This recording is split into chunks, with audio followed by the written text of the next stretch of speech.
Mastery quiz number 3 is the distributive property. So you know you're using the distributive property whenever you see a term like this number 3 or this 6x right in front of parentheses with no plus sign or minus sign or anything between the number and the parenthesis.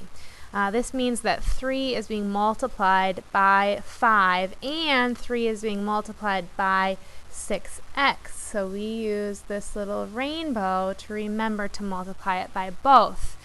Essentially what we're doing is 3 times 5 plus 3 times 6x. And what we get is 15 plus 3 times 6 is 18x. Now 15 and 18x are not like terms because one has an x and one doesn't, so we know that we're done. There's nothing more we can do to simplify this problem. In the next problem, it's very similar, except we have to be careful because we're distributing a negative 2. So we still have negative 2 times 4x and negative 2 times 1.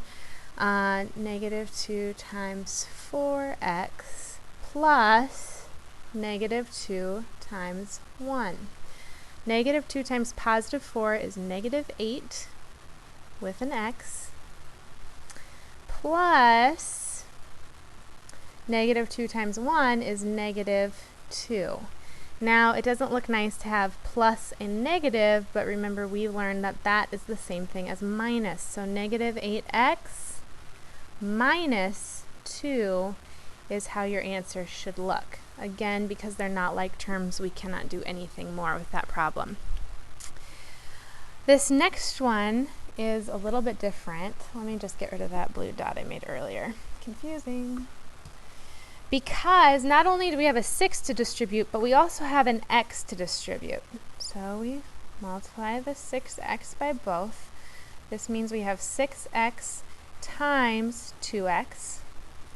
Carry down a minus sign this time, and we have 6x times 3. Now, 6x times 2x, we multiply the numbers together. 6 times 2, which is 12, and x times x is x squared. Remember that squared means something multiplied times itself. Minus, we multiply the numbers together. 6 times 3 is 18. And there's just an x, so we just leave an x with the 18.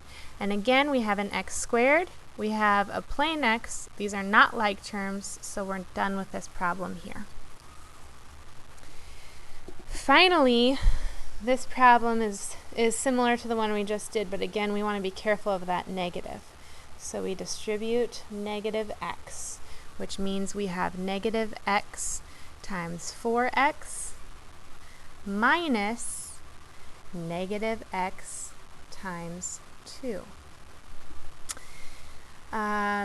Pretend there is an invisible 1 here. In fact, I'm going to write in this invisible 1, and while I'm at it, I'm going to write in an invisible 1 in front of that x.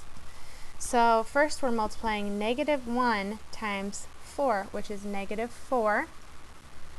And we have x times x, which remember is x squared.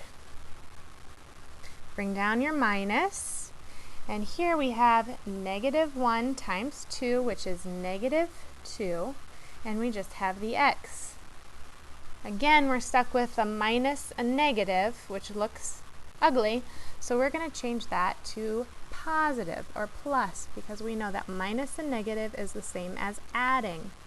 So we end up with negative 4x squared, change the minus and negative to plus 2x. And that is the final answer.